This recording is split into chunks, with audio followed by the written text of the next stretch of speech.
Cancer کی drugs منگواتے ہیں جو صرف بعض دفعہ بھارت میں بنتی ہیں اور دنیا میں کہیں اور اویلیبل اس وقت نہیں ہیں. وہاں پہ ایک ڈرگز کا ڈیفرنٹ سسٹم ہے، شاید اس کو جنرک سسٹم کہتے ہیں.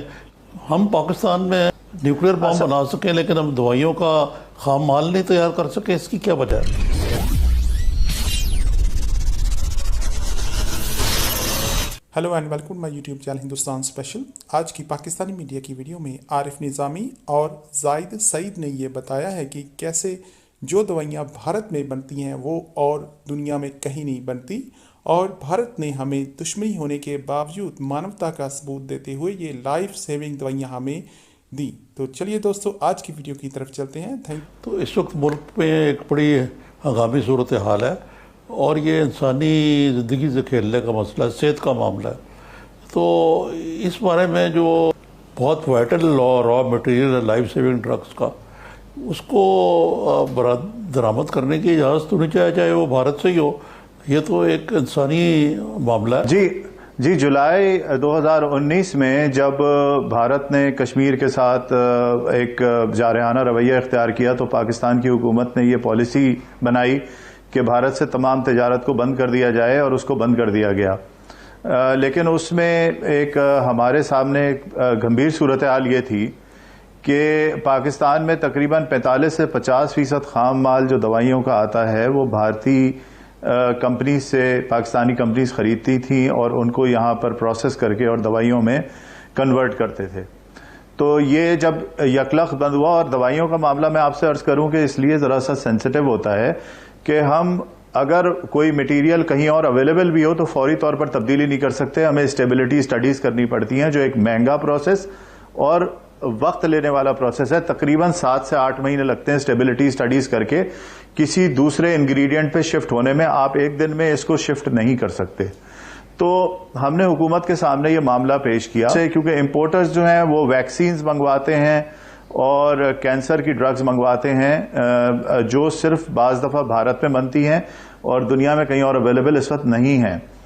تو ان کو بھی بلایا گیا اور سب سے ایک مذاکرات ہوئے اور اس کے اندر ہم نے صورتحال پیش کی.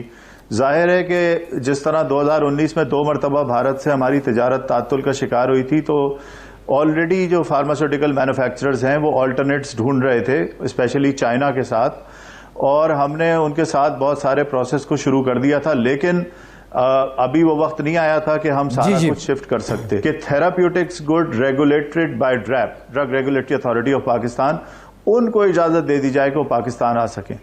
اور اسی کے تحت جو خام مال ہے وہ دوبارہ بھارت سے امپورٹ شروع ہوا.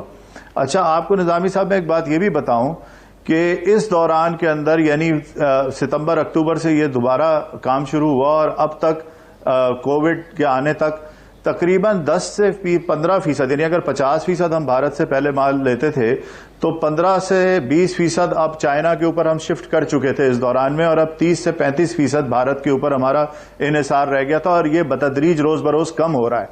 لیکن افتاد یہ پڑی کہ جو کرونا وائرس آیا وہ چائنا میں آیا، اور چائنا 2-2.5 مہینے کے لیے کمپلیٹ شٹ ڈاؤن پہ چلا گیا جنوری سے.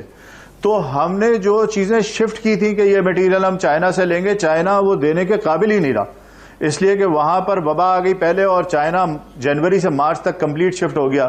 نتیجتاً ہمیں دوبارہ بھارت کی طرف رجوع کرنا پڑا ان چیزوں کے لیے، کیونکہ چائنا اور بھارت کے علاوہ کہیں اور ملتی نہیں ہے. تو اب اس مجبوری کے اندر ہم وہاں گئے. اچھا زاہد صاحب، یہ تو آپ بات کر رہے ہیں. دوسرا آپ کا ایک موقف یہ بھی ہے کہ اگر سر دست اس وقت بھارت سے خام مال پہ یا ادویات لانے پہ پابندی آ جاتی ہے تو جو پاکستان کی سپلائی چین ہے، اگر پاکستان ایکسپورٹ بھی کر رہا ہے ڈومیسٹک بھی اور انٹرنیشنل بھی، وہ بھی متاثر ہوگی.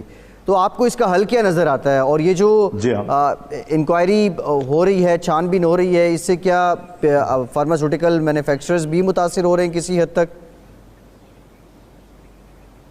دیکھیے، انکوائری تو جس چیز کی چاہے حکومت کروائے اور وہ کروانے کی مجاز ہے، اور ہمیں اس میں کوئی اعتراض نہیں ہے. لیکن معاملہ یہ ہے کہ یہ ایک بالکل کلیئر معاملہ ہے.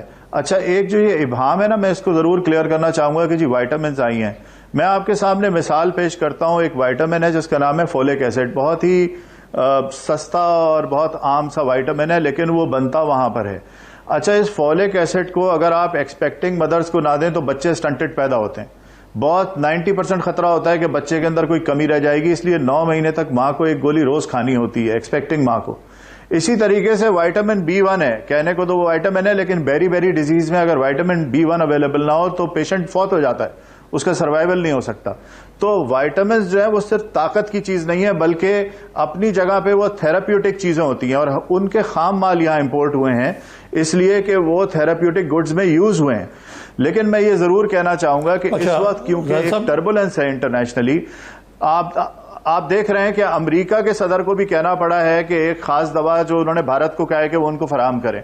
تو اس وقت اس ٹربولنس کے حال میں میرا خیال ہے ہمیں اس میٹر کو تھوڑا سا روکنا چاہیے, اور جیسے حالات ٹھیک ہو جاتے ہیں 1-2 مہینے کے بعد تو اس کو بیٹھ کے ہم مزید حکومت کے ساتھ سوچ بچار کرنے کو تیار ہیں کہ بھارت پہ ہم اپنا انحصار مکمل صفر کر دیں, لیکن اس کے لیے ہمیں ایک ٹائم فریم چاہیے ہوگا. اچھا یہ میں سوال کرنا چاہ رہا تھا آپ سے کہ یہ آپ نے بتایا کہ بھارت کو اس میں زیادہ ایکسپرٹیز حاصل ہے ان ایریاز میں, کیا اس کی وجہ یہ ہے کہ وہاں پہ ایک ڈرگس کا ڈفرینٹ سسٹم ہے, شاید اس کو جنرک سسٹم کہتے ہیں, یا کوئی اور وجہ ہے کہ وہاں پہ ریسرچ زیادہ ہے؟